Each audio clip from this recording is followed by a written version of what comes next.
world knows what the United States did to Venezuela is an act of war. It's an act of aggression. It's a serious violation of the international law and a complete violation of the United Nations Charter. It's a complete violation of the sovereignty and the territorial integrity of Venezuela as a sovereign country. In that sense, you also need to ask, what exactly is the United States about to do?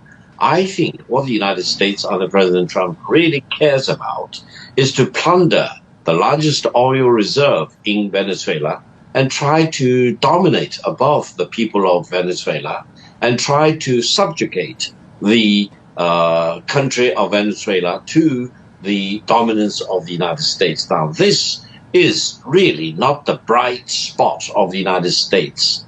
And this is really calling back for the rule of the jungle. This is the powerful country dominating above weaker nations. And I don't think this will reflect well on the United States as a leading country in the world. Professor, President Trump authorized this attack without congressional approval. What legal and political challenges could he face domestically?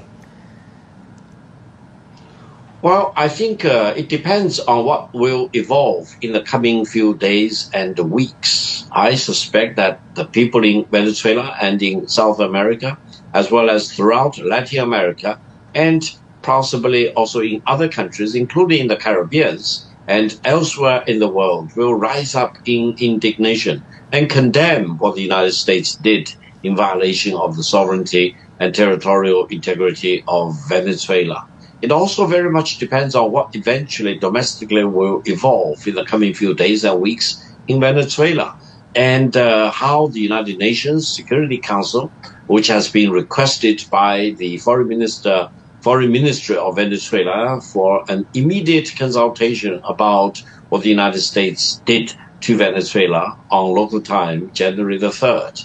So I think a lot is in the air right now.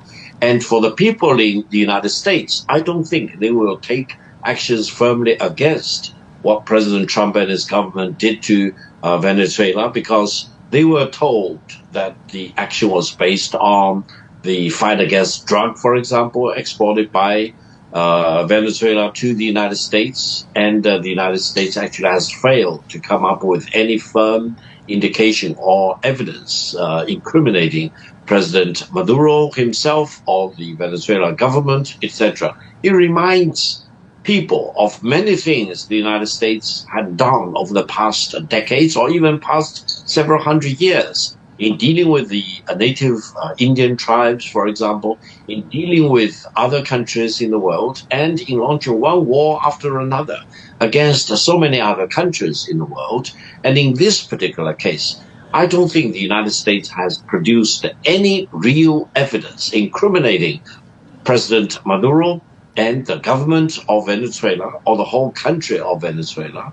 And what exactly they are driving at, in my best judgment, is to create a situation where regime change will happen in Venezuela in the coming few weeks or months, and eventually the United States will plunder the oil reserve in Venezuela and force Venezuela to step in tune with the United States rather than continuing to follow its own independent foreign policy, as well as domestic economic policy. Professor, in terms of what could happen next, of course, big questions over the domestic situation in Venezuela and, of course, in the wider Latin America region. What are the most likely scenarios are we looking at here? Power vacuum, civil unrest, the power struggle within Venezuela, and what will the situation depend on? For example, reactions from the international community. What is left for the international community to do?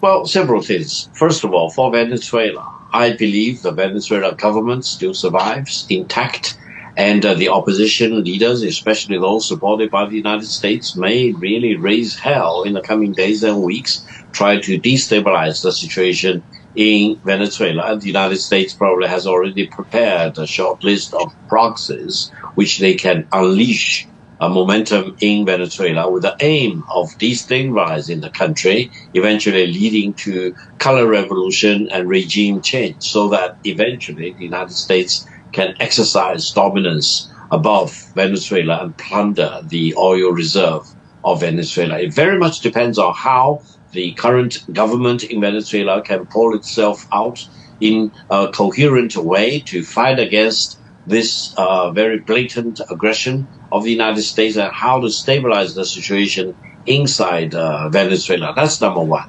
Now, for many countries in Latin America, especially neighboring countries of Venezuela, they definitely feel very much indignant about such violations of the UN Charter, and they want to rise up to protest against such blatant aggression. But how much they can do depends on, for example, how the United States will deal with such protests, and how other countries in other parts of the world will follow suit. Now, what the United Nations will do in the coming days is to summon immediate session of the Security Council. But the United States has a veto power, so I don't think the United Security Council have a very positive role to play for this particular situation. It's very unfortunate